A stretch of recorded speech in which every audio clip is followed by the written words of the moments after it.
Jimena, darating na raw ang bagong hardinero mamaya.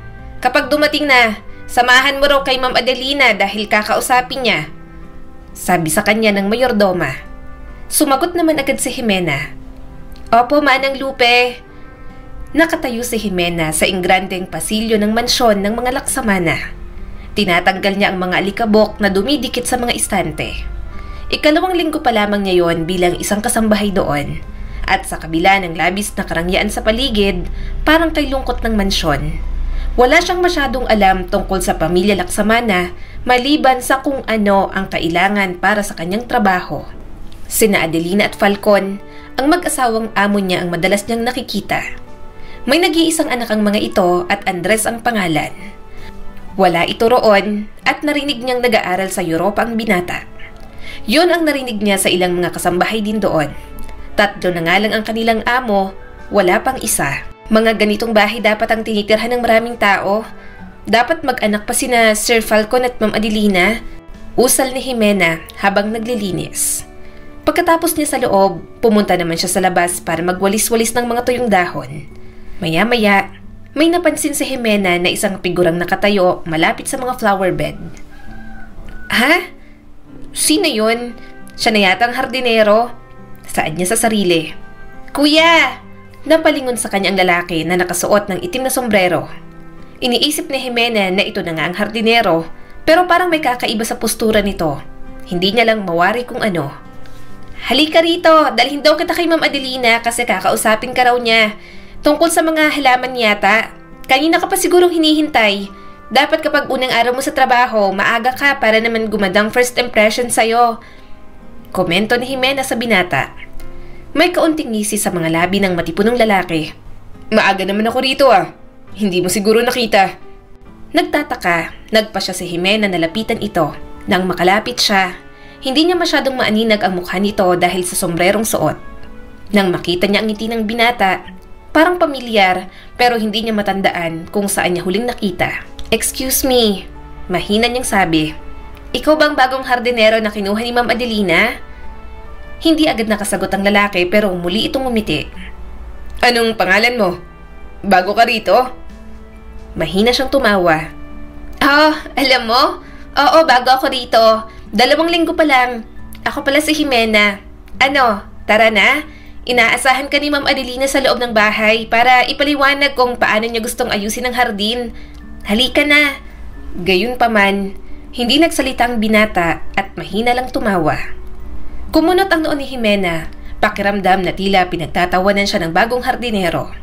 Medyo hindi komportable si Jimena ngunit ayaw niyang magmukhang bastos. Tatalikod na sana siya nang bigla niyang narinig ang boses ng kanyang amo na tumatawag. Andres! Anak ko! Nakabalik ka na! Kamustang biyahe? Nakangiting tanong ni Adelina. Lumapit sa binata at mahigpit na niyakap. Natigilan si Jimena.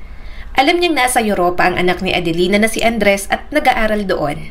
Gusto niyang paniwalaang nagkakamali lang siya. Pero ang makitang magkayakap ang mag-ina, sapat na para maniwala siyang hindi pa naginip iyon. Lumubog ang puso ni Jimena at namulang mukha niya sa kahihiyan. Ang lalaki sa hardin ay hindi ang hardinero. Si Andres pala ito na anak ng kanyang amo. Namuo ang awkwardness ng mga sandaling yon.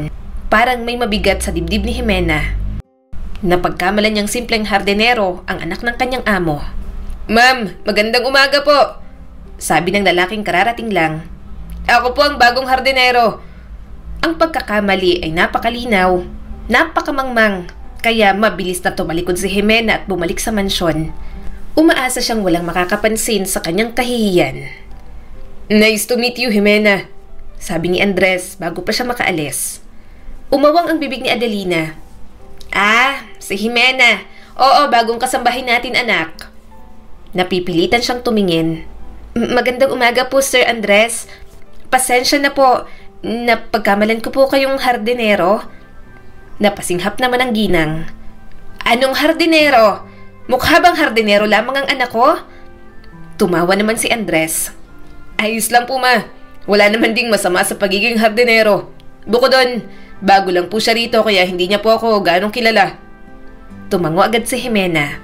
Opo sir, pamilyar lang po ang mukha niyo pero hindi ko pa po kayo kilala. Pasensya na po talaga. Bakit hindi niya ito nakilala? Masyado kasing simple ang suot ng binata. Gulong-gulo ang kanyang isip habang siya'y pumupunta sa kusina.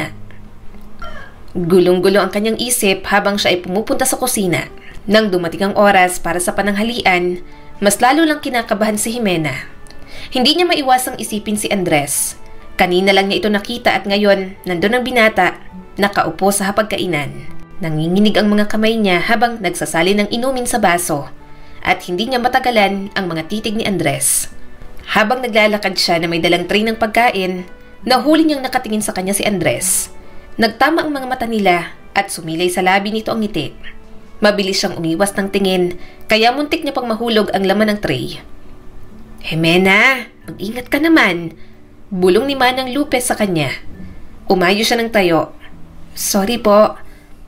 Narinig niya ang mahinang tawa ni Andres. Jimena, gusto ko ng minudo. Pakidala naman yan dito. Opo, sir. Mahinang usal niya at pinagsandok agad ito. Nagmamadaling bumalik si Jimena sa kusina. Umaasa siyang magbubukas ng sahig at lamunin na lang siya ng buo. Hindi siya makapaniwala na ginawa niya yon sa harap ni Andres. Nang sumapit ang hapon, nagkukusko siya ng pader malapit sa pool area.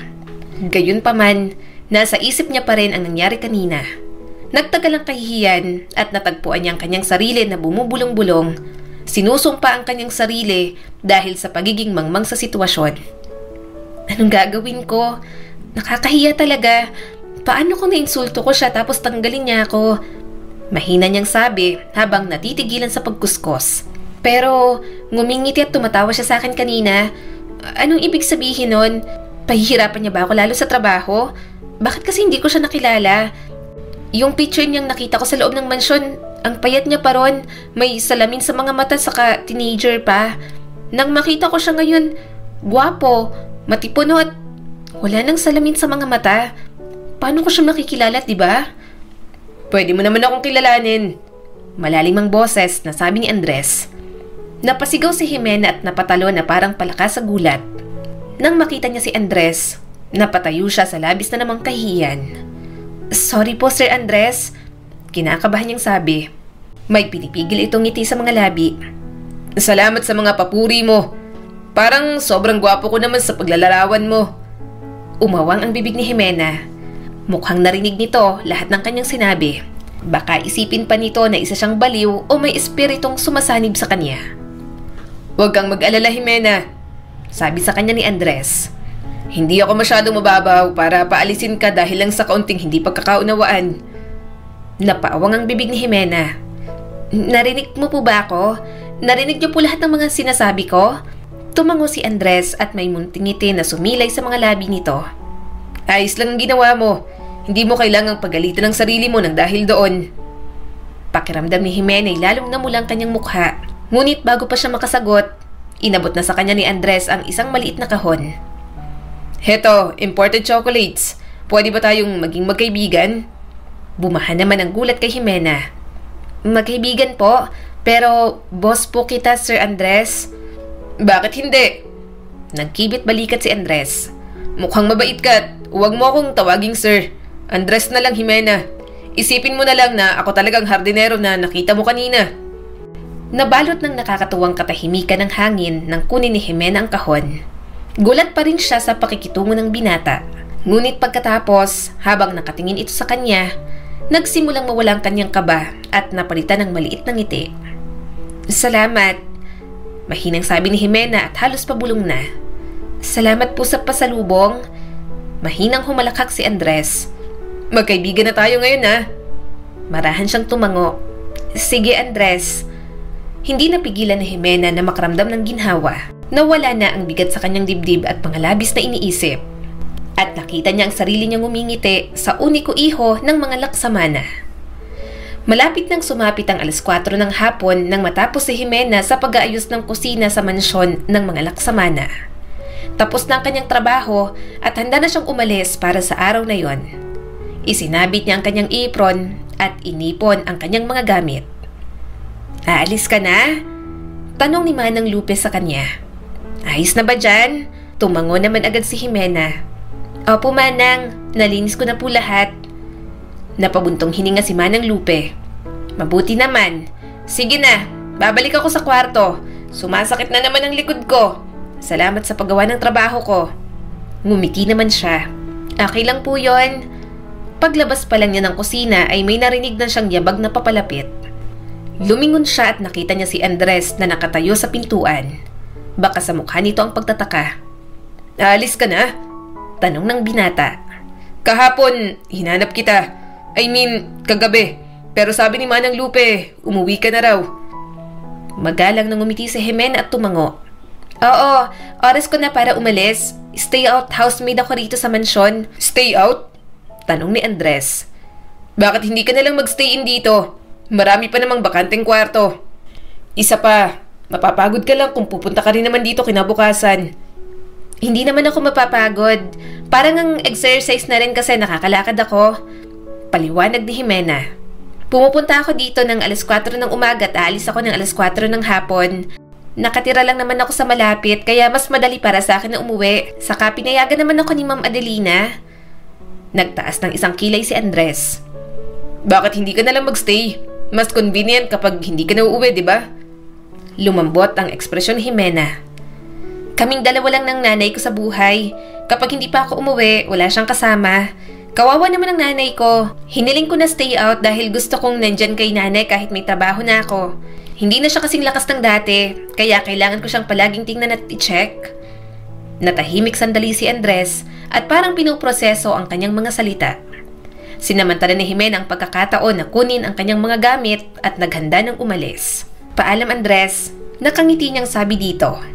Naglakad na si Jimena patungo sa gate. Gayunpaman, napatigil siya sa tunog ng mga yabag sa kanyang likuran. Jimena! Tawag ni Andres na bahagya siyang hinabol. Wait! Sasamahan kita! Napalingon siya sa gulat. Sasamahan mo ako? Pero bakit? Sasamahan kita hanggang sa bahay mo. Nakangiting sabi ni Andres. Ayokong lumakad ka mag-isa. Baka mapano ka pa sa daan. Tumawa si Jimena. Huwag mong ipag-alala yon.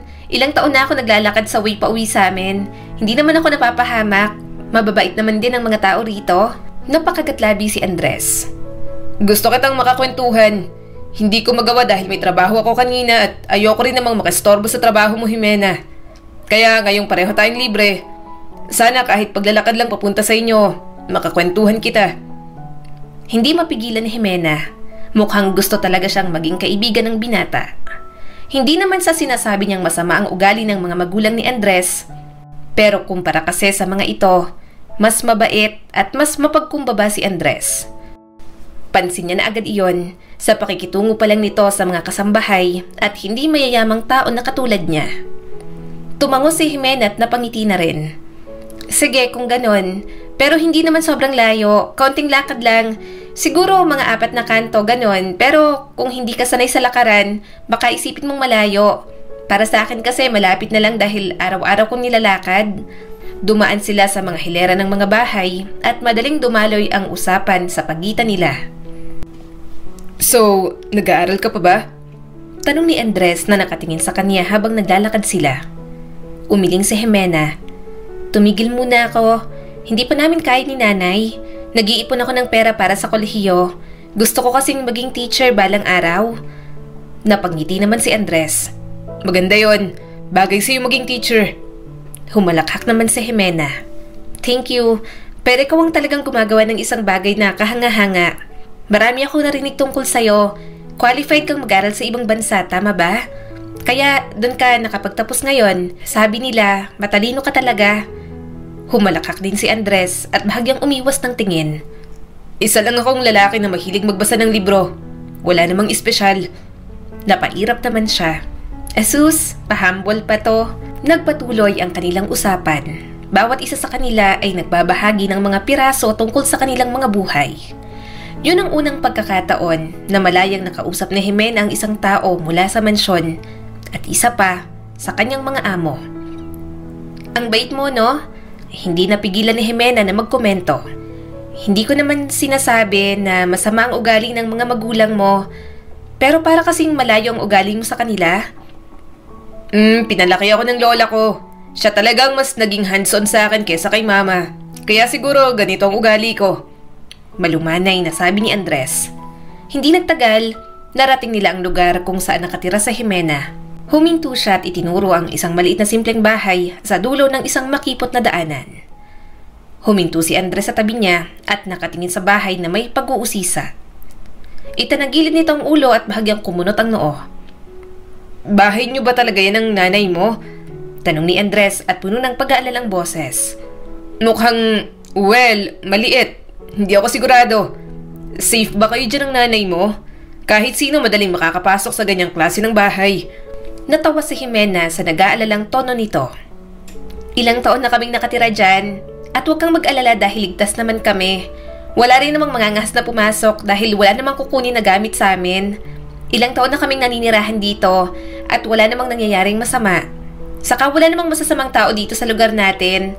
Isa pa, kapag may nagtangkang pumasok, sasapakin ko sila bago pa nila kami mahawakan ni nanay." Tumaas ang isang kilay ni Andres. "Sa liit mong yan, makakasapa ka?" "Sige, subukan ko sa'yo." Kumpiyansa nang umiti si Jimena. "Pwedeng hindi ako mukhang malakas, pero ayoko nang nagugulo kami ng nanay ko. Kahit naman yata sinong tao, kapag nasa kapahamakan na matututo talaga. Kung hindi kaya ng kamao ko, hahampasin ko na lang siya ng kaldero sa ulo." Humalakak si Andres at nawala ang pag-aalala. "Wala sa itsura na palaban ka, Jimena."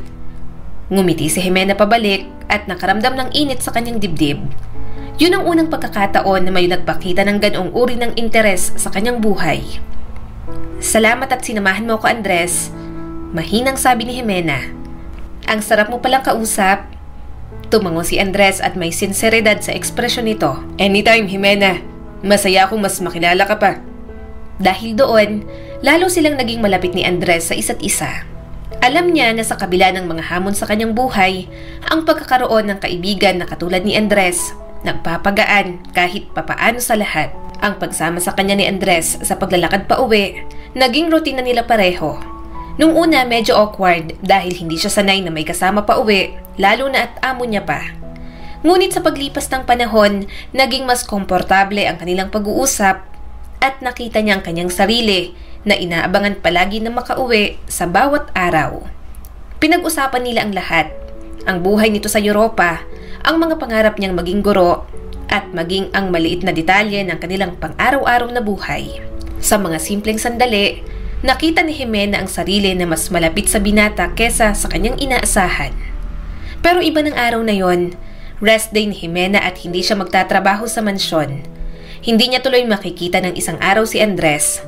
Inaasahan niya ang isang tahimik na araw sa bahay, magpapahinga at makakasama ang kanyang ina. Gayunpaman, nang uupo na siya sa paborito niyang upuan na may dalang libro, may biglang pumasok sa pinto. "Jimena, rest day mo pala ngayon. Kaya pala nakita ko ang pangit mong muka." Tumatawang sabi ni Jan sa kanya. Marahang napaungol sa Jimena. "Utang na loob, Juanito. Umalis ka sa bahay namin. Magpapahinga ako. Mangbubwisit ka na naman." Winisikan siya nito ng tubig. "Utang na loob din, Jimena. Tigilan mo sabi ang pagtawag sa akin ng Juanito. It's John." Napabusangot naman siya. "John ka, John? Bakit? Hindi bagay sa pangalan mo. Ano ka? Amerikanong hilaw? Hoy, Pinoy ka kaya mas bagay ang Juanito." Tinakpan ni John ang mga tenga nito. "Ayokong marinig ang pangalan na yan. Ang bantot, Jimena." Natatawa na lang siya kay Jan, ang kababata, best friend at kapitbahay niya na hindi niya maintindihan ang pangarap sa buhay. Kung kailan gusto niyang mag-relax, saka ito aarangkada ng pang-iistorbo. Eto na talaga ang pinakaloko-loko niyang kaibigan. Gusto niya nang itakwil sa kanyang buhay. "Hulaan mo, Jimena," masiglang sabi ni Jan. "Bumili ako ng tricycle. Gamit ang sarili kong naipon na pera. Isasakay ko sa likod ang sinta ko, tapos ipupulupot ni Carmen ang mga braso niya sa aking bewang na parang niyayakap ako. Dahil alam mo kung bakit? Matatakot siyang mahulog, pero sasabihin ko na, 'Carmen, ayos lang na mahulog ka, basta sa akin lang. Dahil tiyak akong sasaluhin kita. Para ikaw ay maging akin lang. Gwapo ko talaga, mga ganun." Binato niya ng isa pang libro si Jan na tumama sa noon nito. "Tigilan mo nga ang pagpapantasya mo kay Carmen. Nakakakilabot ka talaga. Hindi ka papatulan nun. Ang ganda-ganda nun at tapos pa sa pag-aaral. Sa tingin mo, papato lang siya sa tricycle driver na katulad mo?" Pero may panglaban sa kanya si Jan. Bakit ikaw? Hindi ka naman maganda. Nangangarap ka ng gwapo. Sa tingin mo ba, papatulan ka ng laksamana na yon? Kumunot ang noon ni Jimena. Anong pinagsasasabi mo? Tumawa ng mapang-asar si Jan. Crush mo si Andres Laksamana. Sige, itanggi mo. Lumalaki ang butas ng ilong mo. Crush mo yon. Hindi ka magiging crush nun. Asim mo kaya, Jimena. Hindi na napigilan ni Jimena. Tumayo na siya at halos sakalin na si Jan. Tawa lang naman ang tawa ang kaibigan niyang si Raulo. Rest day niya. Pero nasira na talaga ng walang hiya niyang kapitbahay. Malinis at makintab lahat. Pagbibida pa ni Jan at tinapik ang upuan ng tricycle. Pero kilala mo ako. Kahit malinis na, lilinisin ko pa ulit. Kaya halika na alipin. Ipagbomba mo ako ng tubig sa poso. Sinabunutan niya si Jan pero ginawa niya rin naman. Masaya naman siya sa simpleng achievement ng kanyang kaibigan. At least may hanap buhay na ito pagkatapos nilang makagraduate sa high school. Hindi na magiging pabigat ang binata sa mga magulang nito. Hindi niya maiwasang asarin si Jan. Isinusumpa ako, hindi sasakyan ni Carmen ang tricycle na yan kahit kailangan. Halos hambalusin na siya ng tabo ni Jan. Huwag kang magsalitang bruha ka. Panira ka talaga ng kaligayahan. Bago pa makapag-react sa Jimena, kumuha si Jan ng isang balde ng tubig at sinabo yun sa kanya. Sa isang iglap, mukha na siyang basang sisiw. Jan! Sigaw ni Jimena. Humanda ka sa akin. Basang-basang kanyang mukha at nanginginig pa pero ang tanging naiisip niya ay maghiganti. Mabilis siyang nagbomba ng tubig at mabilis na sinabuyan ang tumatawang si Jan. Nagpatuloy ang mapaglarong biruan nila at hindi nagtagal ay pareho na silang basa. Tumatawa sila na parang mga bata. Mabilis siyang tumakbo pero nahuli na siya ni Jan at niyakap siya mula sa likod. Nakakainis ka, Jimena. Ang dumi ng tubig na sinaboy mo sa akin, oh. Jimena!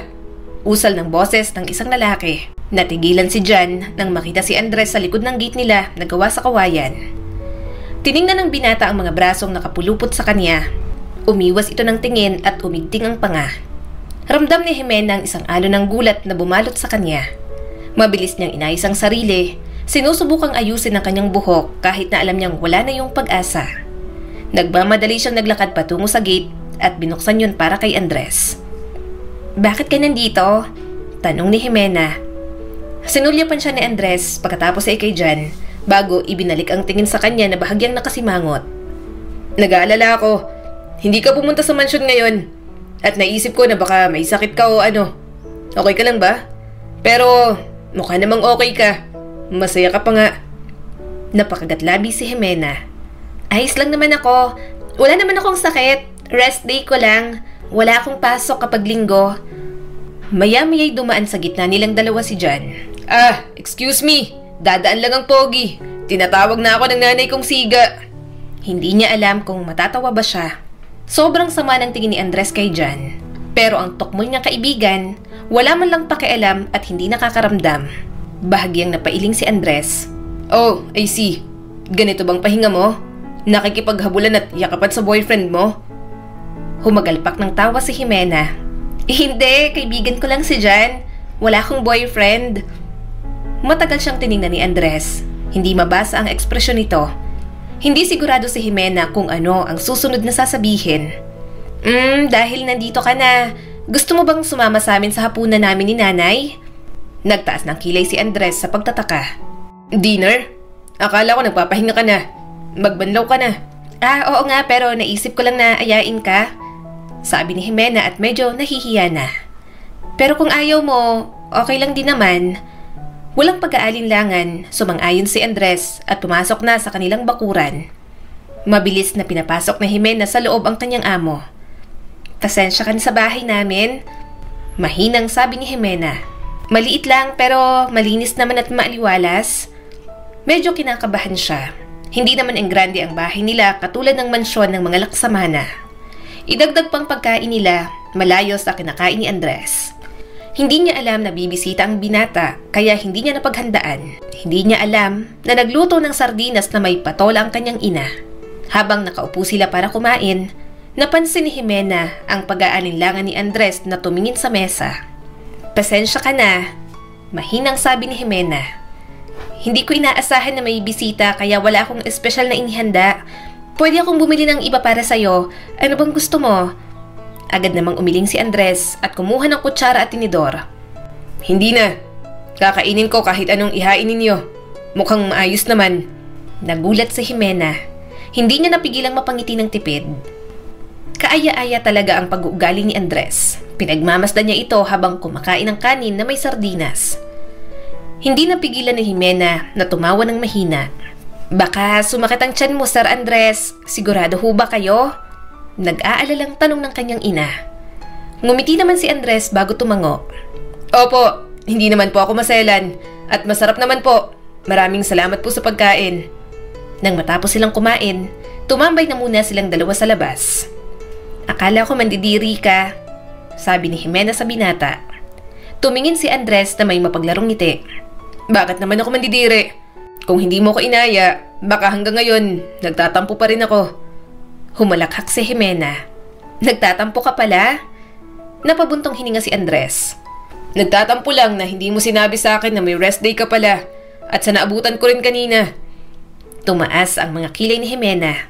Ayaw niya nang tanungin dahil bahagya siyang natatakot sa maaari nitong sunod na sabihin. Sa kabila ng simpleng hapunan, masaya siyang napakita kay Andres ang buhay na mayroon siya. Ilang sandali pa, nagdesisyon na ring umuwi si Andres. Sasamahan kitang maglakad pa uwi ngayon, sabi niya rito habang papalabas ng gate. Tumawa naman si Andres. Sige, maglakad tayo hanggang mansyon. Pero sasamahan kita pa uwi para maihatid pa rin kita. Hindi niya rin napigilang tumawa. Mapapagod ka lang.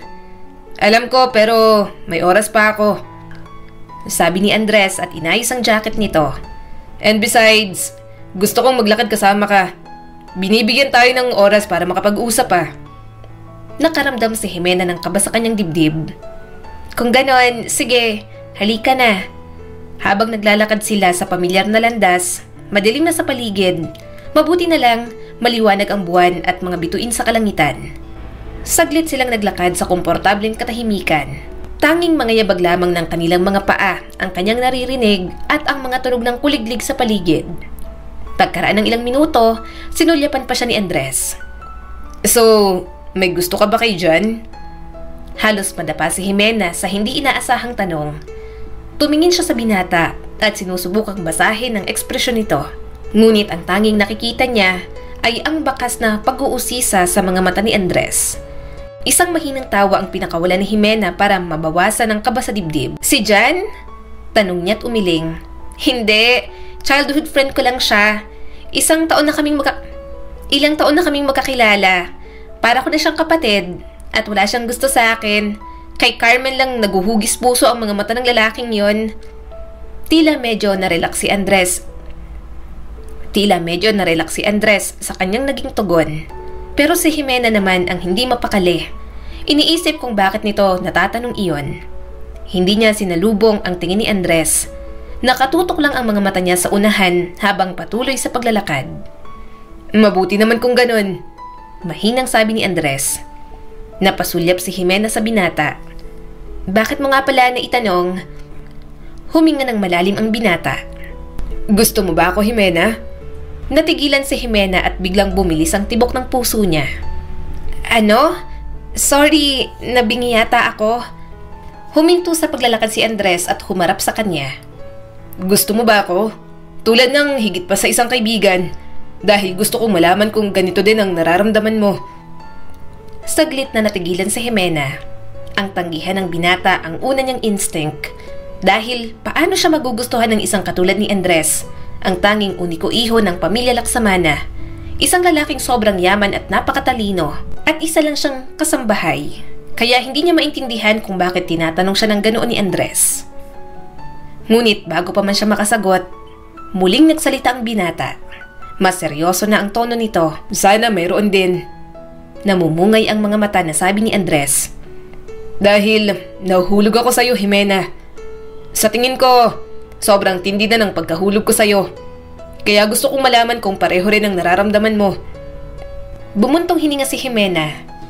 Seryoso ka ba? Baka nakakalimutan mo, kasambahay lang ako at mahirap lang ako. Wala akong yaman na katulad ng mayroon ng pamilya mo. Humakbang si Andres papalapit sa kanya. Seryoso ako. Gustong gusto kita, Jimena. Lahat ng tungkol sa'yo. Wala akong pakialam sa estado ng mga buhay nating dalawa. Gusto kitang ligawan. Tingnan kung saan pa patungo itong nararamdaman ko para sa'yo. Pakiusap. Tahimik lang si Jimena. Nahihirapan siyang tanggapin na posible palang mangyari ang lahat ng yon. Isa lang siyang kasambahay. Noon pa man ay nakayuko ang ulo niya sa mga taong katulad ni Andres. Kaya nagulantang siya na tila may isang lalaki na yuyuko para lang makita ang halaga niya. Tila naramdaman ni Andres ang kanyang pag-aalinlangan. Jimena, wala akong pakialam kung sino ka o saan ka nang galing. Ang gusto ko lang, malaman mong nararamdaman ko at maipakita ko sa'yo na pwedeng maging tayo. Kung hindi pareho ang nararamdaman natin, okay lang. Basta bigyan mo ako ng pagkakataon. Pagkakataon na patunayan sa'yo na gusto kita at magawa kong magustuhan mo rin ako. Hindi niya alam kung ano ang sasabihin. Parang may nagwawala sa kanyang buong sistema. Wala siyang sinabi noong una. Nakatingin lang si Jimena kay Andres. Nababanaag niya ang senseridad sa mga mata nito. Hindi ko alam. Mahina niyang sabi at puno ng walang katiyakan. Hindi ko akalain na mangyayari to. Nasasabihin mo na gusto mo ko. Pero curious din ako, Andres, kung saan ba hahantong ang mayroon sa pagitan nating dalawa. Sumilay sa mukha ni Andres ang isang matamis na ngiti.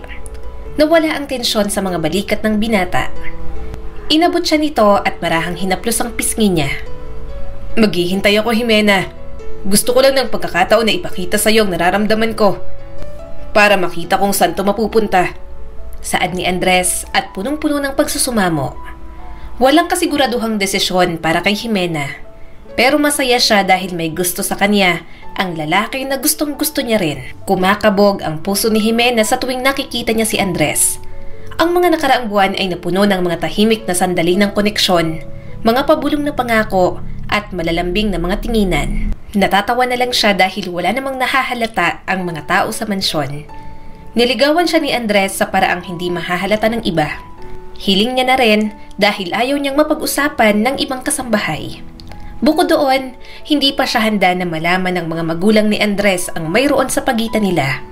Isa lang naman siyang kasambahay at si Andres pa rin ang kanyang amo. Isang araw, pagkatapos ng mga buwan ng tahimik ng pakikipag-date, sa wakas, sinagot na rin ni Jimena si Andres. Bumilis ang tibok ng puso niya nang lumiwanag sa tuwa ang mukha ng binata. Niyakap siya nito ng mahigpit, iniangat at pinaikot-ikot. I love you, Jimena. Mahal na mahal kita. Bulalas ni Andres at hindi maitago ang kagalakan. Napangiti naman sa Jimena. Mahal din kita, Andres. Mula sa sandaling yon, ang kanilang relasyon ay tila walang hangganan. Sa bawat haplos, bawat salita, bawat tingin, parang walang limitasyon kapag magkasama sila. Gusto kong gugulin ang araw na to kasama ka, Jimena. Mahina at puno ng lambing na sabi ni Andres. Walang trabaho, walang alalahanin. Ikaw lang at ako. Napangiti si Jimena at nakaramdam ng init sa kanyang dibdib. Napakasarap sa pakiramdam na minamahal mo ako, Andres.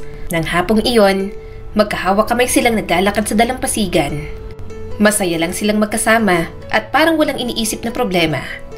Nang mapagod, pumasok sila sa maliit na kuweba roon na nakaharap sa karagatan. Jimena, sabi ni Andres habang hinahaplos ang kanyang kamay.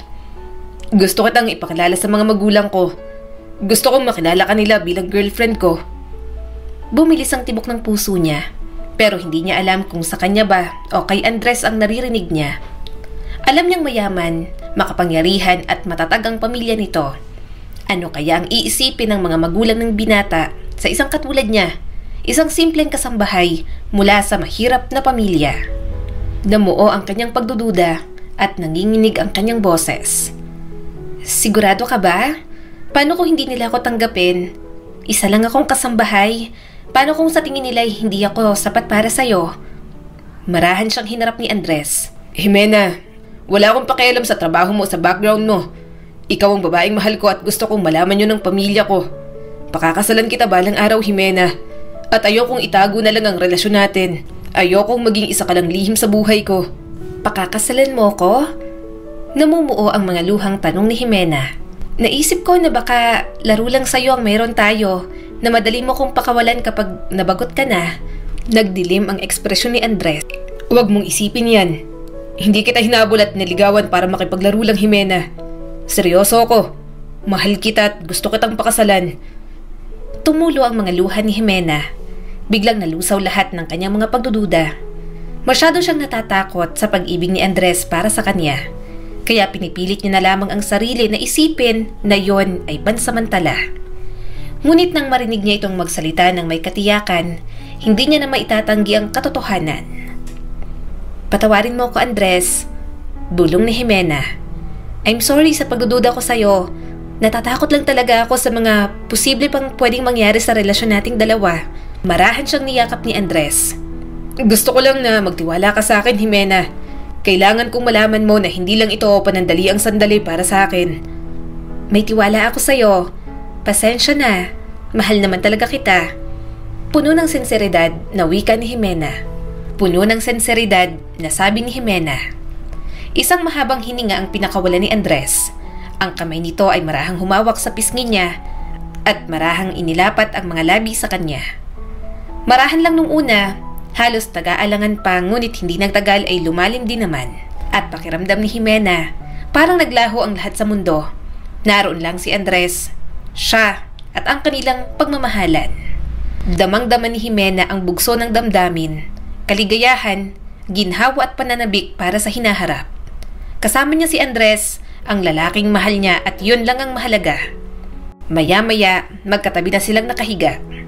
Nang malapit na talagang gumabi, nag-ayos na silang dalawa. Tinulungan siya ni Andres na ibutones ang kanyang mga damit. Gayunpaman, nabaluktot ang mukha nito sa inis habang tinatapos iyon. Galit ka ba dahil may nangyari sa atin? Kinakabahang tanong ni Jimena. Napabuntong hininga si Andres at inilapat ang noo sa pisngi niya. Masaya. Sobrang saya, Jimena, na hindi na yata ako makakatulog nang hindi ka kasama.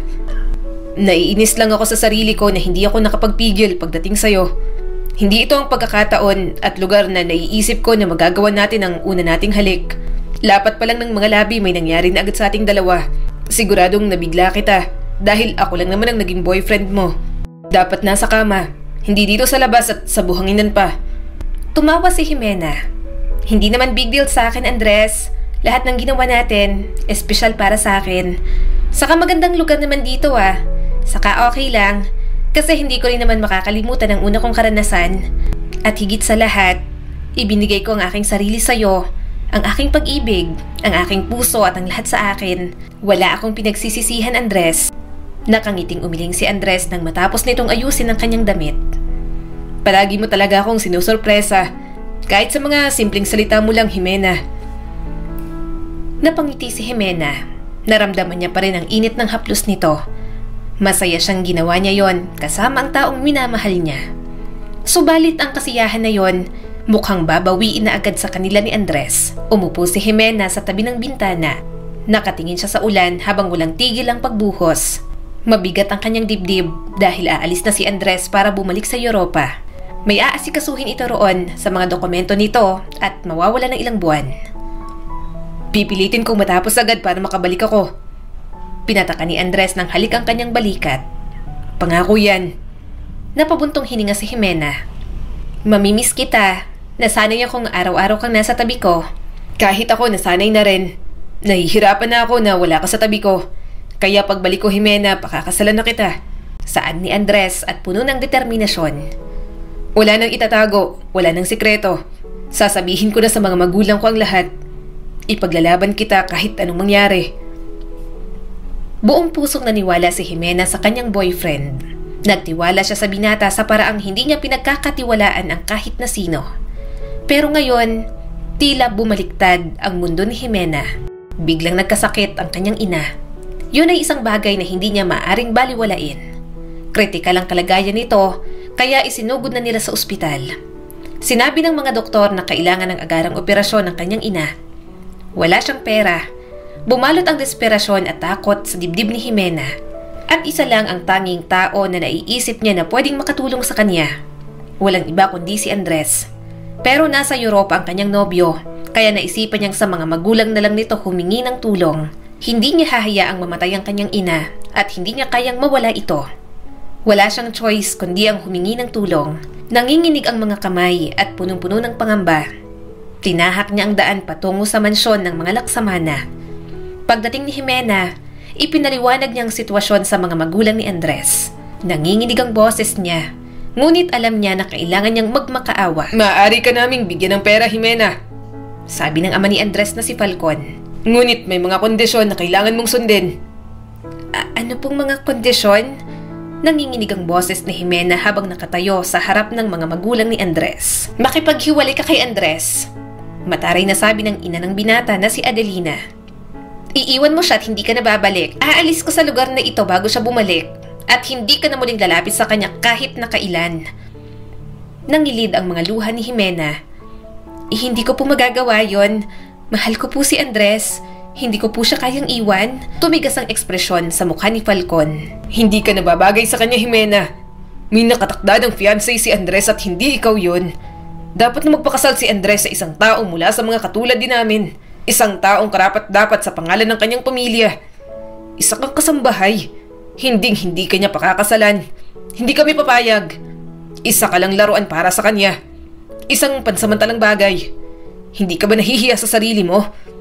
Inakit mo ang sarili mong amo. Wala po akong inakit. Hindi po ako nang akit. Minamahal lang po talaga namin ang isa't isa. Mahinang sabi ni Jimena. Nadudurog ang puso ni Jimena sa bawat salitang binibitiwan ng mga magulang ni Andres. Alam niyang hindi papayag ang mga ito sa kanya. Tila mas masakit pa ang sinabi ng dalawa sa kanya kesa sampal sa mukha. Huwag mong lokohin ang iyong sarili. Patuloy ng ama ni Andres. Kahit mahal ka niya, hindi ka mahalaga. Pakakasalan niya pa rin ang isang tao na kapantay niya. Doon pa rin babagsak si Andres. Magiging kabanata ka na lang ng buhay niya na pwedeng punitin dahil wala namang kwenta. Pagmamakaawa ni Jimena. Hindi ko po siya kayang iwan. Mahal na mahal ko po ang anak ninyo. Matigas ang boses ng nanay ni Andres. Ano? Mas uunahin mo pa ba ang kalandian mo kaysa sa kaligtasan ng nanay mo? Kukunin mo ang pera at aalis ka na rito. Kung talagang nagmamalasakit ka sa anak namin, gagawin mo to para sa kinabukasan niya. Kung hindi mo gagawin, sisirain mo lang siya. Hindi niya alam kung ano dapat ang unang isipin. Parehong mahalaga sa kanya ang kanyang ina at si Andres. Gayunpaman, kailangan ng piliin kung sino ang mas matimbang sa kanya. Mariing napapikit si Jimena. Hinagisan siya ng ama ni Andres ng isang sobre. Nang makita niya nagkalat sa sahig ang mga pera, pumatak ang mga luha niya roon. Kunin mo! Mariing sabi ng ama ni Andres. Nanay mong isipin mo. Dahil kahit piliin mo ang anak namin, hindi kami papayag sa relasyon ninyong dalawa. Huwag ka nang bumalik dito. Tapos na ang relasyon ninyo ni Andres. Kung nagmamalasakit ka sa kanya, lalayo ka na ngayon. Nakatayo si Jimena at naninikip ang dibdib sa dalamhati. Hindi niya maintindihan kung paano naging malupit ang mga ito at walang malasakit. Nanginginig ang mga kamay na inabot ni Jimena ang sobre at pinulot ang ibang nahulog na pera sa sahig. Madilim ang ekspresyon ng ama ni Andres. Tinanggap mo ng pera, kaya tumupad ka sa usapan. Sa oras na malaman ko na dumidikit ka pa sa anak namin, na nagpakita ka pa, galingan nyo nang magtago ng nanay mo dahil talagang parurusahan ko kayo. Sisiguraduhin ko na ang hirap na nararanasan nyo ngayon, mas masahol pa sa mararanasan nyo kapag sinubukan nyo ang pasensya ko. Pakiramdam niya, tila may pumupunit sa kanyang kaluluwa. Pero wala naman siyang ibang pagpipilian. Kailangan niyang unahin ang kaligtasan ng kanyang ina. Nangangahulugan man, natatalikuran ng lahat ng kanyang pinangarap kasama ang lalaking pinakamamahal niya. Pagkalabas ng mansyon, malabo ang kanyang paningin dahil sa mga luha. Sobrang higpit ng hawak niya sa sobrang may lamang pera. Pakiramdam niya ay pinagtaksilan niya ang lahat ng pinaniniwalaan at lahat ng ipinaglaban niya. Mahal niya si Andres, minamahal niya ito ng higit sa lahat. Pero anong saysay para ipaglaban niya ang taong hindi naman talaga para sa kanya? Habang papalayo, bumubulong siya habang umiiyak. Sana, balang araw, mapatawad mo ko, Andres, sa pagpili ng pera kaysa sayo. Patawarin mo ako na nagawang bilhin ng pagmamahal ko para sayo. Sana, makalimutan mo na lang ako. Umupo si Jimena sa tabi ng kama ng kanyang ina. Sa wakas ay naiuwi niya na rin ito. Medyo umaayos na ang pakiramdam pero kailangan talagang uminom ng gamot. Lumipat na rin sila ng tirahan, malayo sa lugar nila. Kahit sa kaibigan niyang si John, hindi siya nakapagpaalam sa kanyang pag-alis. Jimena? Basag ang boses ng kanyang ina. Saan tayo nagpunta?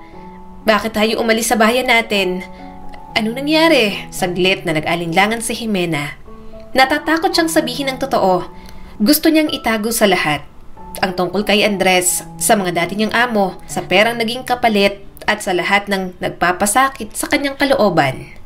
Ngunit habang pinagmamasdan niya ang pagod na mukha ng kanyang ina, alam niyang hindi niya kayang ipagpatuloy ang pagpapanggap. Ang pera po para sa operasyon ninyo, nakuha ko po sa mga magulang ni Andres. Bulong ni Jimena. Tinulungan po nila tayo, pero hiniling nila sa akin na iwan si Andres. Sabi nila, hindi kami para sa isa't isa, na hindi po ako para sa anak nila. Nalukot ang mukha ng kanyang ina habang tumutulo ang mga luha. Jimena, anak, pasensya na talaga. Hindi ko ginustong gumawa ka ng ganitong sakripisyo para sa akin, para sa atin. Marahang pinunasan ni Jimena ang mga luha sa pisngi ng kanyang ina. Wala ka pong kasalanan, inay. Ginawa ko ang dapat kong gawin. Kailangan mo ng tulong at hindi ko hahayaang magdusa ka. Isa pa po, kahit ano pong gawin namin, palagi lang po kaming mahihirapan ni Andres kung magpapatuloy po kami sa relasyon naming dalawa. Tama naman po kasi ang mga magulang niya, Nay. Mahirap lang po ako. Hindi po talaga ako nababagay kay Andres. Pero mahal mo siya, hindi ba? Mahinang sabi ng kanyang ina na puno ng lungkot ang mga mata. Sumakit ang puso ni Jimena. Mahal na mahal ko po siya, Nay. Pero hindi po kasi sapat na mahal ko lang po si Andres. Hindi po ako nababagay sa mundo niya.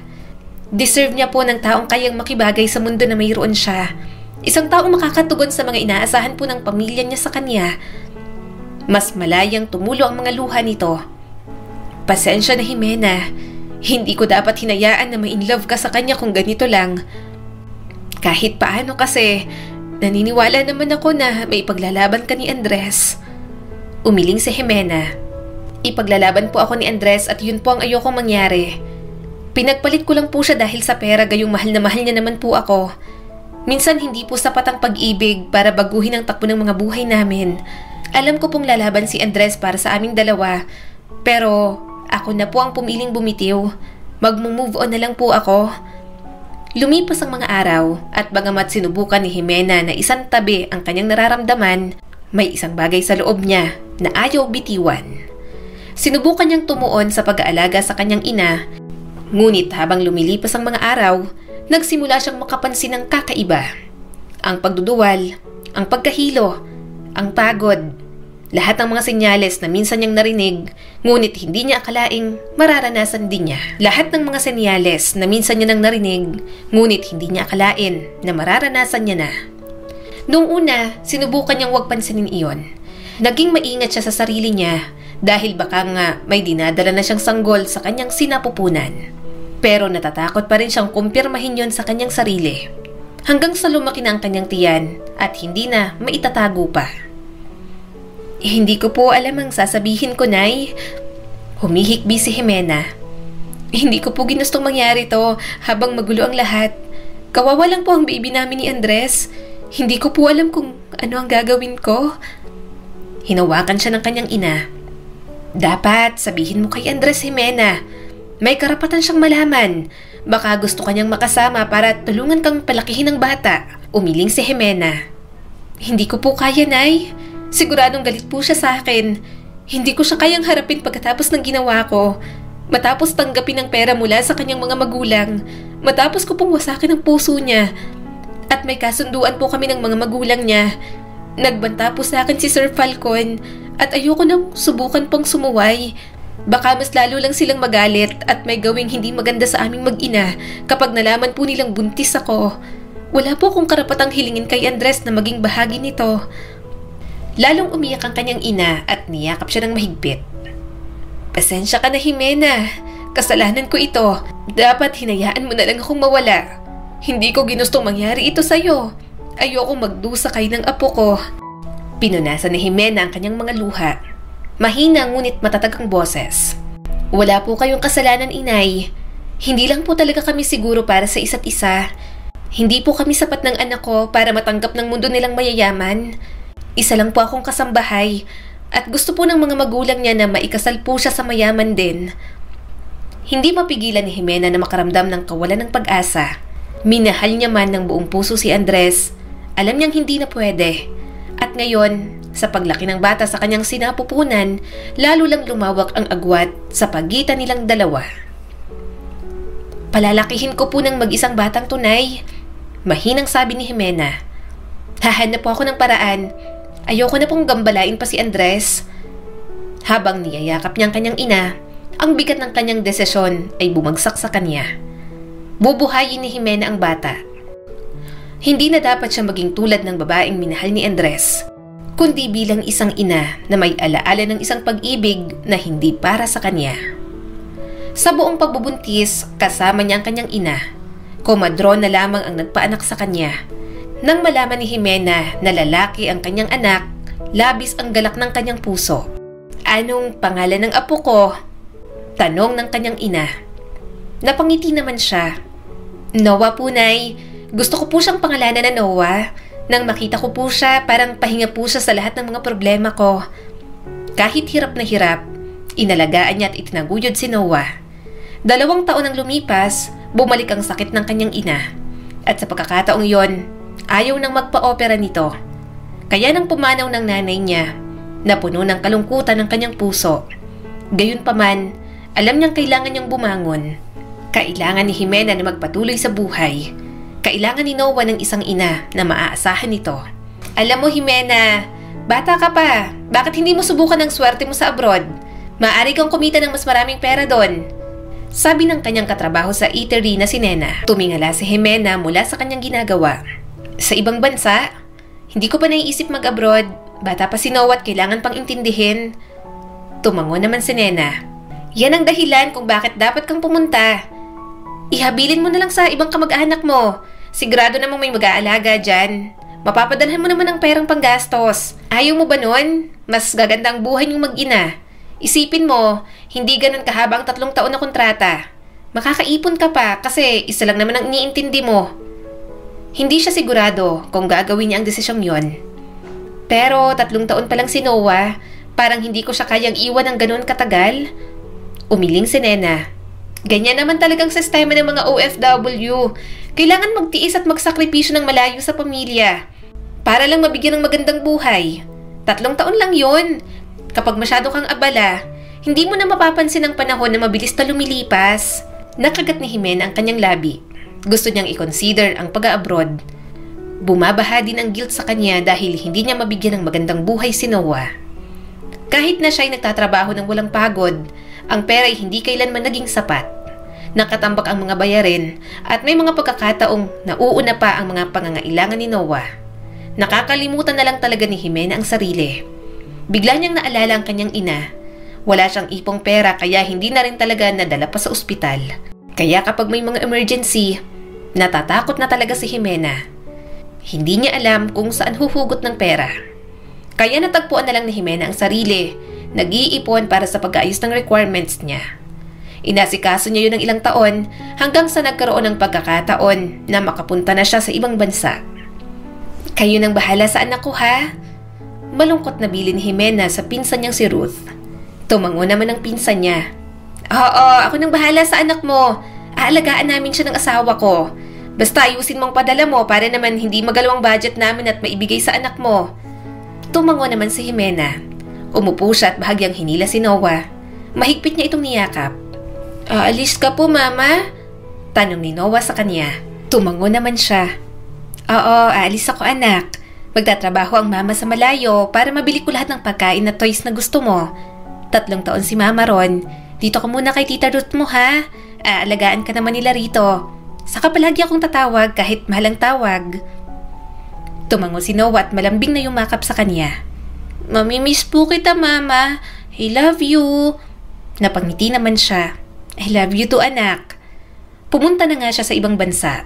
Wala siyang ibang ginawa kundi magtrabaho ng magtrabaho. Kahit pag sideline, ginagawa ni Jimena para lang makaipon.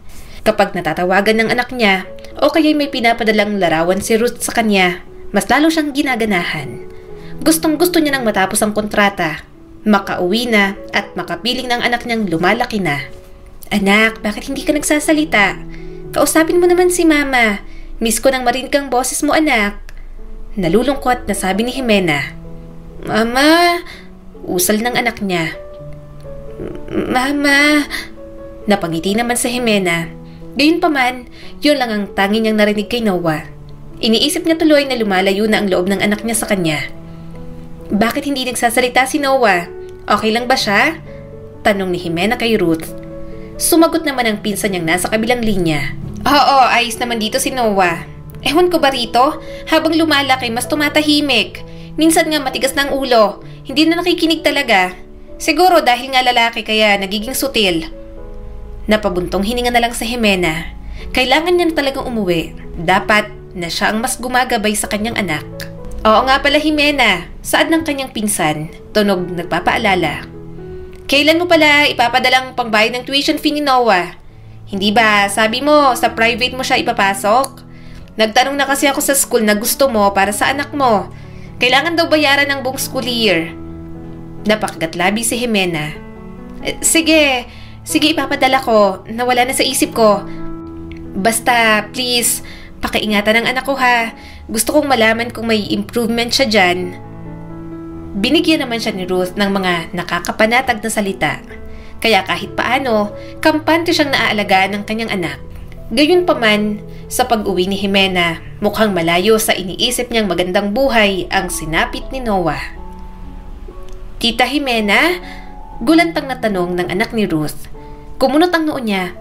Nakita niyang suot ng anak ni Ruth ang damit na malinaw niyang ibinilin na para kay Noah. Tiningnan niyang mga batang naglalaro sa labas. Nagulat na lang si Jimena nang makita si Noah na sobrang dungis, butas-butas ang damit, at parang hindi man lang nililiguan ng ilang araw. Diyos ko! Sinapo niyang kanyang bibig. Anak? Noah? Tumingin sa kanyang anak niya.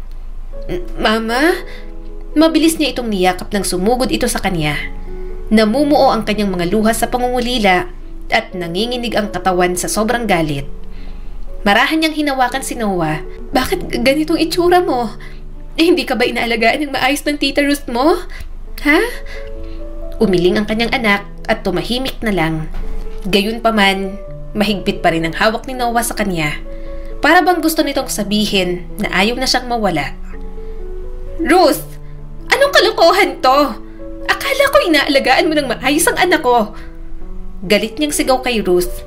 Makita-kita ko, ang dungis ni Noah. Tapos ang anak mo ang may suot at gumagamit ng mga damit at laro ang pinapadala ko para sa anak ko. Napairap si Ruth. Anong gusto mong gawin ko? Unahin ang anak mo kaysa sa anak ko? Mas lalong bumaha ang galit ni Jimena. Hindi ko sinasabing unahin mo. Ang akin lang. Alagaan mo at intindihin mo. Anong mahirap doon? Halos lahat ng pinapadala ko, alam kong nakikinabang kayo ng pamilya mo. Pag-aalaga lang kay Noah ang hinihingi ko, hindi niyo pa nagawa? At ano yon? Niloko mo pa ako.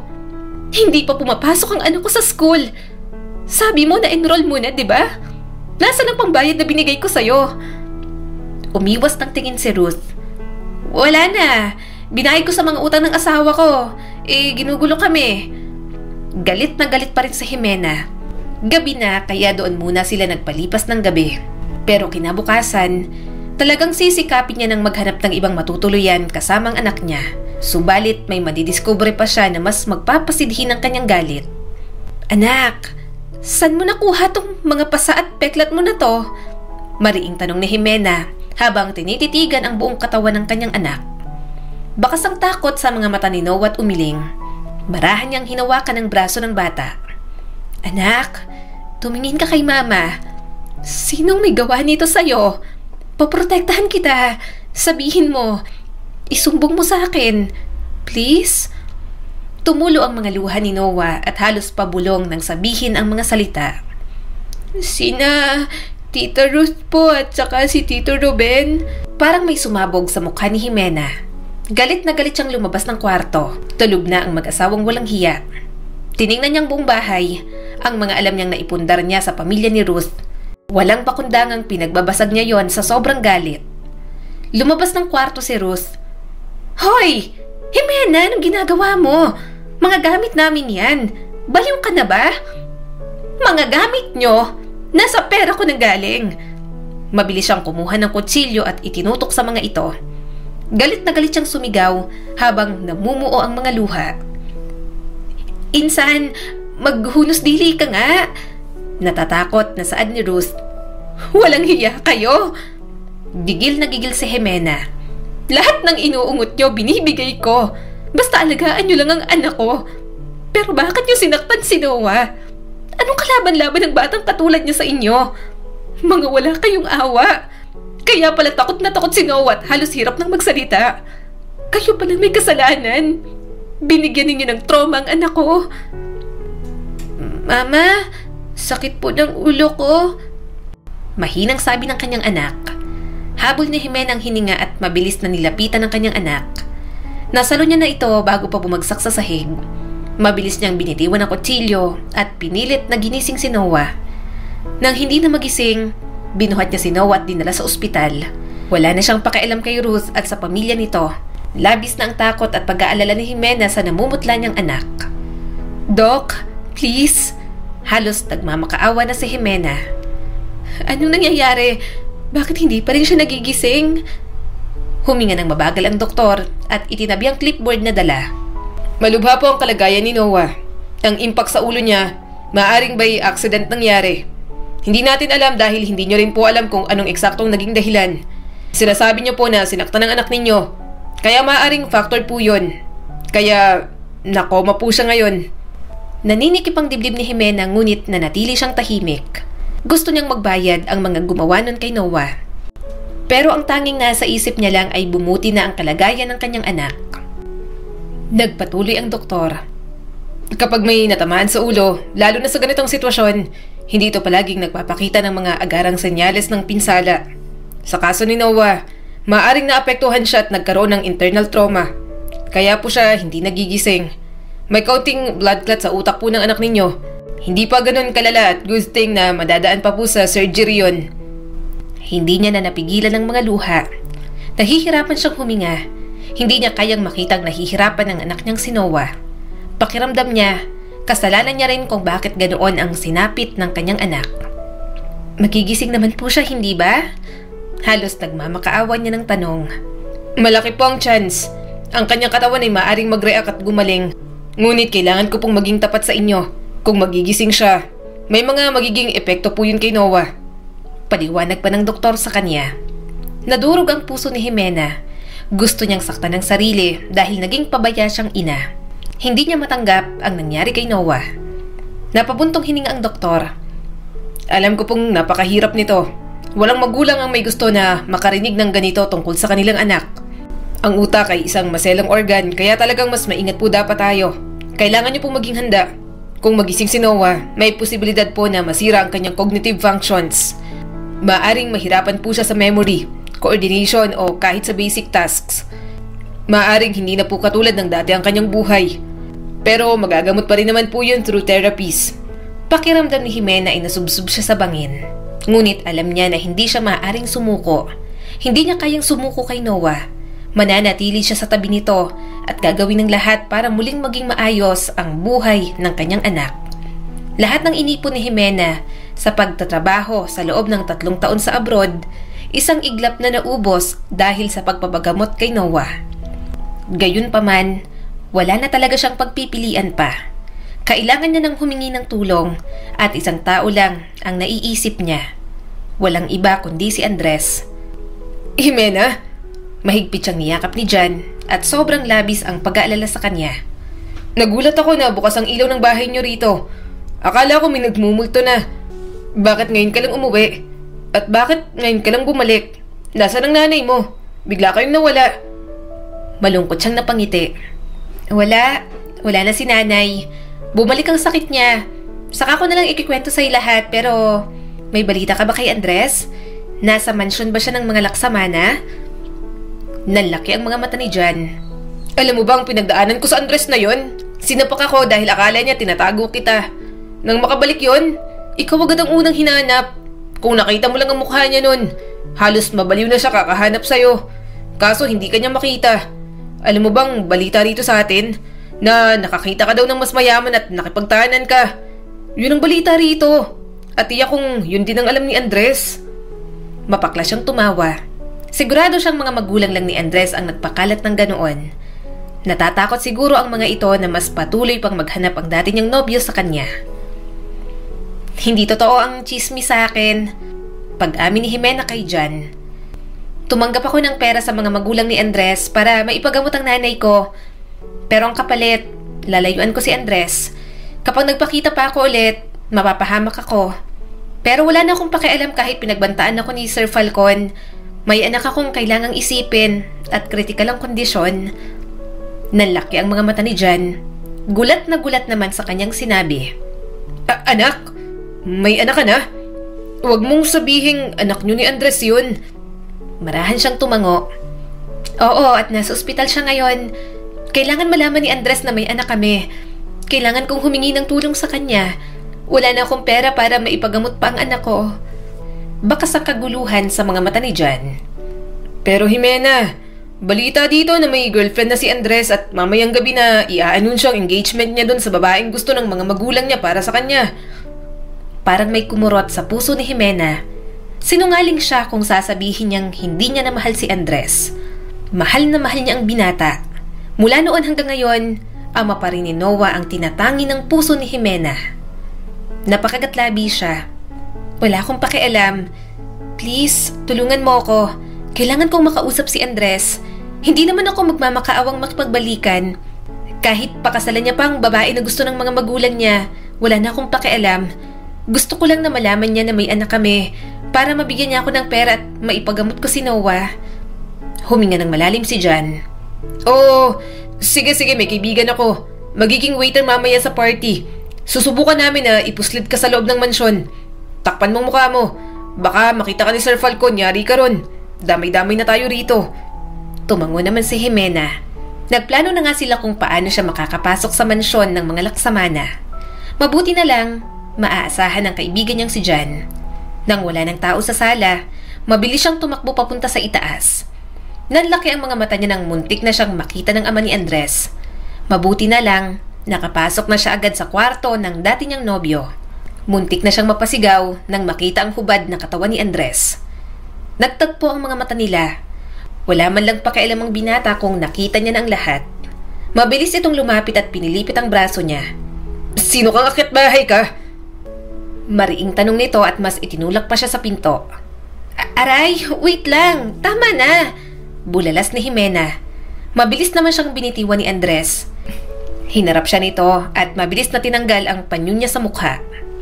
Jimena? Mariin siyang pumikit. Iniinda niya ang sakit sa braso pati na rin sa dibdib. Hindi niya alam kung anong uunahin. Nasa harap niya ang gulat na si Andres na hindi niya naman maseryoso dahil hubot-hubad ito.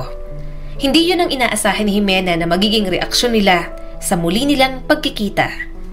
Kumunot ang noon ni Andres. Anong ginagawa mo rito? After 7 years, bigla kang magpapakita? Ano, kung kailan engagement party ko pa? Bakit? Dadakapin mo ako? Pipigilan mo ang engagement party ko? Iminulat ni Jimena ang mga mata. Napapangiwi pa rin siya sa sakit. Hindi niya alam kung guni-guni niya lang, pero nakita niyang may pinipigil ng ngiti si Andres. Pero nang muli siyang tumingin, seryoso na ulit ang binata. Ano? Mas humakbang papapalapit si Andres sa kanya. Nasaan ang matandang mayaman na ipinagpalit mo sa akin? Nagsawa ka na ba? Nasamsam mo na bang lahat ng pera niya? Nagsawa ka na, kaya babalik ka na sa akin? Hindi mo makalimutan ang nangyari sa atin sa dalampasigan? Mas napagtanto mong masasaya ka sa akin? Mariin siyang pumikit. Naiinsulto si Jimena, pero hindi niya talaga kayang mag-concentrate. Tinulak niya ang hubad na si Andres, pero mas lalo na nitong idinidikit ang sarili. Wala ako dito para dyan. Wala ako rito para pigilan ang engagement mo. Kahit magpakasal ka pa ng 10 beses, wala akong pakialam. Naiinis na sabi ni Jimena at napatingala. Tinatawag niya lahat ng pwede niyang matawag sa kanyang isip para lang maisalba siya sa tukso. Nawala ang nakakainis na ngisi ni Andres. Hindi mo ko pipigilan? Bakit ka pa nagpakita dito? Sinungaling ka. Alam kong pipigilan mo ako kasi Ayaw mong maikasal ako sa iba. Napairap si Jimena. Sige, lakuhin mong sarili mo. Hindi na siya nakatiis. At utang na loob, Andres. Gusto ko lang makipag-usap sa'yo. May mahalaga akong sasabihin sa'yo. Pero wala akong ibang maramdaman kundi ang ibon at buhok mo. Gustong magseryoso ni Andres pero hindi talaga mapigilan ng tawa. Ano? Nagdadabog siyang lumapit sa closet ng binata. Naghanap agad siya ng pwedeng suotin ito. Binato niya kay Andres ang boxer. Pinamaywang niya ang binata. Ano? Tatayo ka lang dyan? Hindi mo susuotin? Gusto mo ako pang magsuot sa'yo? Sinuot naman niya ni Andres habang bumubulong-bulong. Sus, para namang hindi pa nakita. Humalukip-kip lang si Jimena. 7 taon silang hindi nagkita ni Andres. Mas inaasahan niya na puro labasan ng sama ng loob. Kaso, sa nakakatawang sitwasyon sila napunta. Para tuloy siyang mababaliw. Tiningnan ni Andres ang orasan. Ayokong nagbibigay ng time sa mga babaeng mukhang pera at manloloko. Pero dahil mabait pa rin naman ako, sige, anong sasabihin mo? Mayroon kang 10 seconds. Minura niya na sa isip si Andres at mabilis na nagsalita. Bago ako umalis dito, nabuntis mo ko. May anak tayo. Noah ang pangalan. Nalaglag ang panga ni Andres. Anong sinabi mo? Sabi mo 10 seconds lang. Nakuha niya pang galitin ang binata. Napailing si Andres at mapaklang tumawa. Hindi ako naniniwala. Sumama ka sa ibang lalaki. Bakit ako maniniwala sa'yo? Napabuntong hininga si Jimena. Ayoko nang magpaliwanag sa'yo dahil alam kong sarado ang utak mo. Pero sure na sure ako na ikaw ang ama ng anak ko. Kahit ipa-DNA test mo pa. Kahit nga wag na, Andres, dahil magkahawig kayo. Nagpakita ako para sabihin sa'yo kasi desperado na ako. Kailangan ko ng pera. Napailing si Andres. Ano? Mula nun hanggang ngayon, mukhang pera ka pa rin? Parang may tumusok sa kanyang dibdib. Oo, mukhang pera pa rin ako at hindi ko pinagsisisihan yon. Ngayon makinig ka. Critical ang kondisyon ngayon ni Noah. Hanggang ngayon, nasa comatose state pa rin siya. At naubos ng ipon ko. Mahal din ang surgery kaya please, kailangan ko ng tulong mo. Gulong-gulo ang mukha ni Andres. 7 taon. 7 taon mong itinago kung ano ko man nga si Noah. At ngayon, sasabihin mong nasa kritikal na kondisyon ng bata? Namuo ang mga luha ni Jimena. I'm sorry. Kasalanan ko. Nag-abroad ako for 3 years. Iniwan ko siya sa pinsan ko at hindi ko alam na sinasaktan na pala siya ron. Kasalanan ko. I'm sorry. Sorry. Walang sinabi si Andres, pero nakita niyang naguguluhan pa rin ito. Gayunpaman, tinulungan siya nitong makalabas sa mansyon nang walang nakakapansin. At sa kamay niya, dala niya ang tseke na may malaking halaga. Pinahatid na rin siya sa driver. Kaya lang, habang nasa biyahe, hindi niya napigilang umiyak.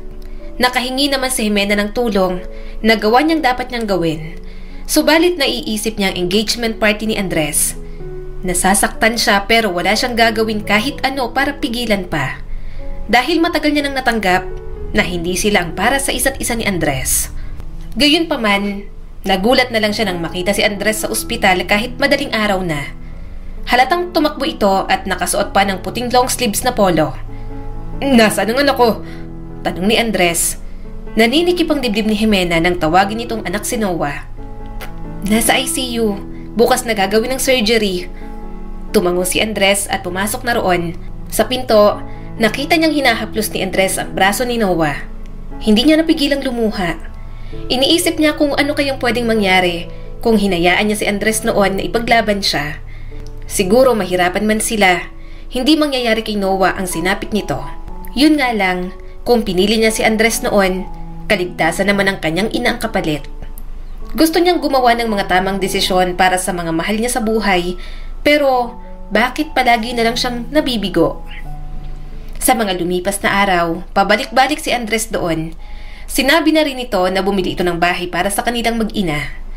Pumapayag na lang si Jimena dahil pakiramdam niya, bawat desisyon na kanyang gagawin, wala namang maidudulot na maganda.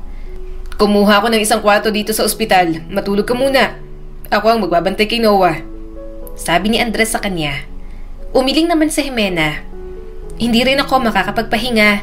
Gusto kong nandito ako kapag nagising ng anak ko. Ikaw, hindi ba't abala ka sa trabaho at kasal nyo ng fiancé mo? Mabuti pa, bumalik ka na. Tatawagan na lang kita kapag nagising na si Noah. Napasinghap si Andres. Sayang tayong dalawa, no? Hindi na siya sumagot. Ayaw ni Jimena na pag-usapan ng nakaraan. Pakiramdam niya ubos na siya. Kung hindi pa siya magtitira sa sarili, baka hindi niya maalagaan ng maayos si Noah. Inaasikaso ko na ang pagsampa ng kaso laban sa pinsan mo at sa asawa niya. Imporma sa kanya ni Andres. Huwag kang mag-alala. Sisiguraduhin kong hindi nila matatakasan ang ginawa nila kay Noah. Ilang linggo ang lumipas, nagising na rin naman ang anak nila. Sobrang saya ng puso ni Jimena. Gayunpaman, katulad ng sinabi ng doktor, napansin na nga niyang ilang pagbabago kay Noah. Kaya kapag natutulog ng anak niya, wala siyang ibang ginawa kundi ang umiyak ng umiyak. Hinawakan ni Andres ang mukha niya at maingat na pinunasan ang mga luha roon. Tama na. Huwag mo nang sisihin ang sarili mo. Hindi ka pwedeng panghinaan ng loob. Mas kailangan natin ang lakas natin para kay Noah ngayon. Marahan siyang tumango. Tama si Andres. Hindi siya pwedeng manghina.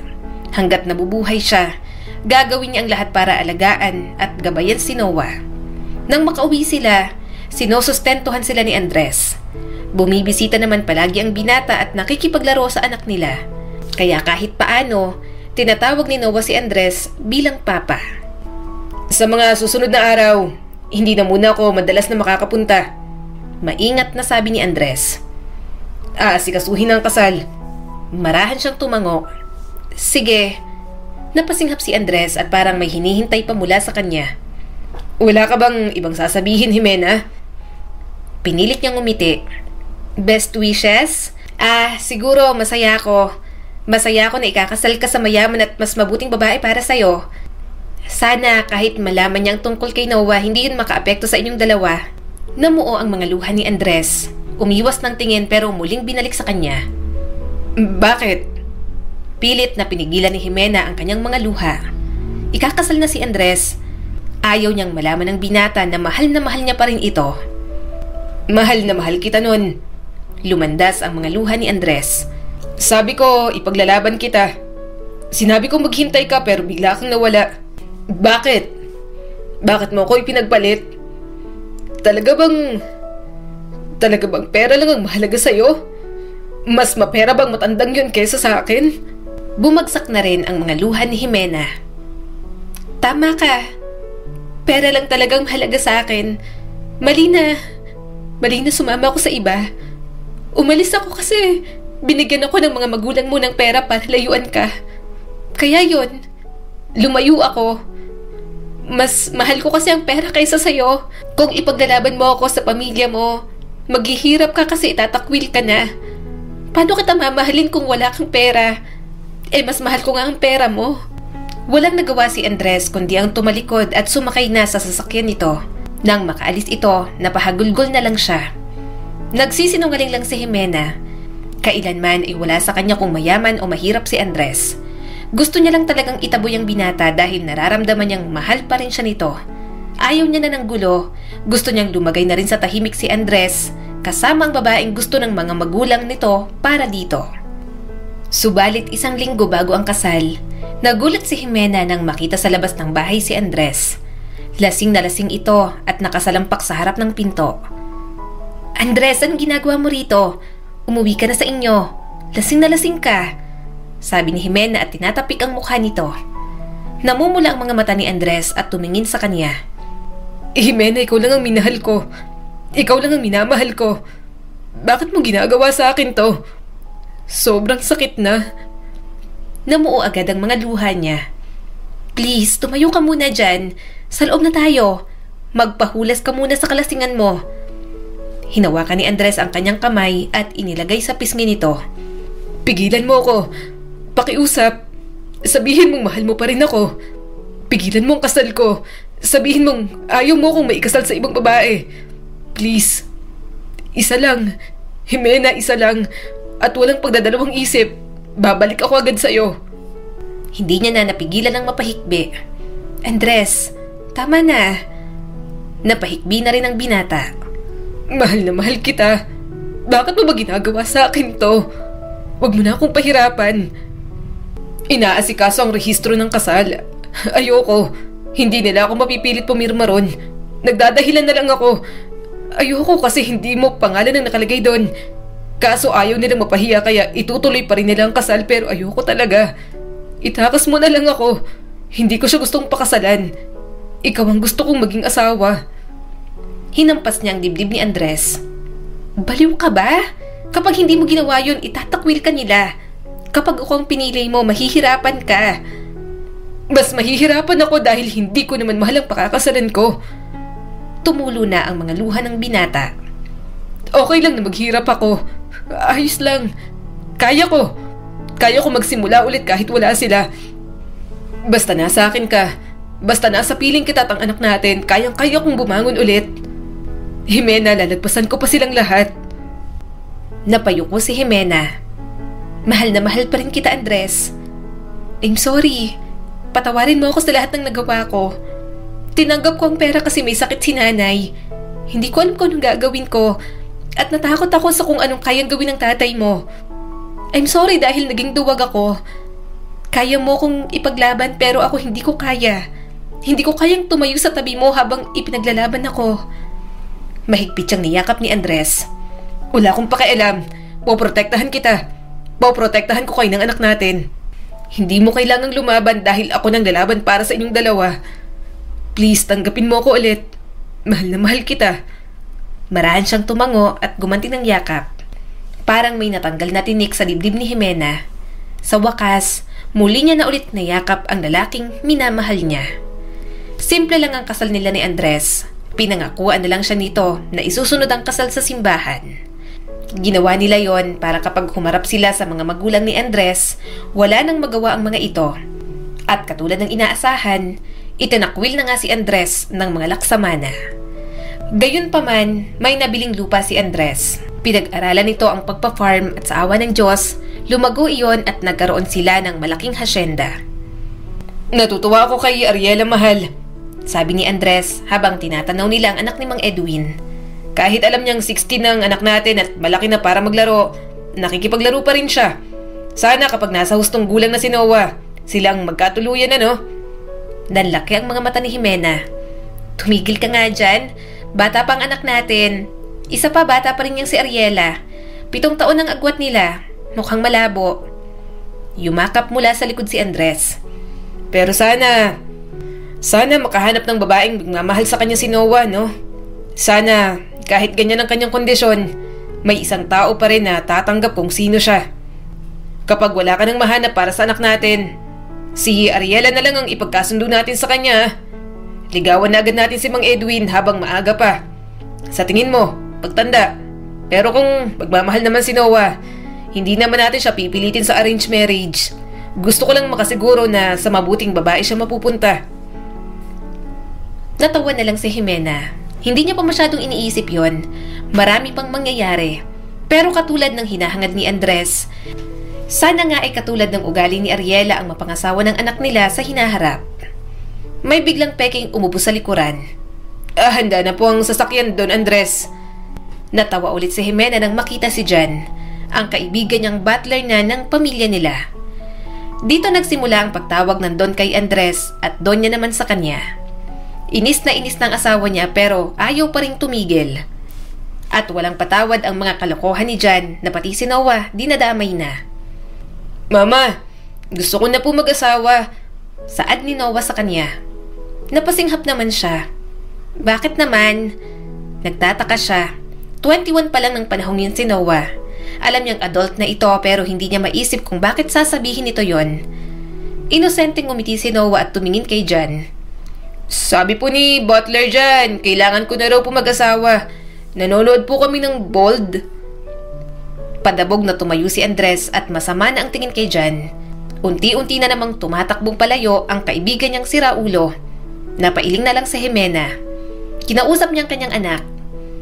Noah, pwede ka mag-asawa pero mahirap maghanap ng mapapangasawa. At si Ariela, hindi ba crush mo yon? Nag-aaral pa kasi siya at bata pa. Hindi mo pa siya pwedeng pakasalan. At anong Bold, anak? Noah, kalimutan mo muna yon. Tigang kasi si Butler dyan. Palaging binabasted ng tita Carmen mo. Next time, huwag ka nang makikinig kay Butler dyan, ha? Bad yon. Tingnan mo nga pinapalayas na ng papa mo. Tiningnan nila si Butler dyan na nakikipag-wrestling na kay Andres. Napabuntong hininga na lang siya. Natatawa siya kapag naaalala niyang pinagselosan pa ni Andres si Butler dyan noon. Pero simula noon, naging matalik na rin namang magkaibigan ng mga ito. Mama, nag-aaway po ba sila? Tanong ni Noah. Umiling siya at nilagyan ng pagkain ng plato nito. Hindi anak, naglalambingan lang sila. Hindi maganda ang mga pinagdaanan nila, subalit nakita pa rin nila ang saya ng mabuo silang pamilya.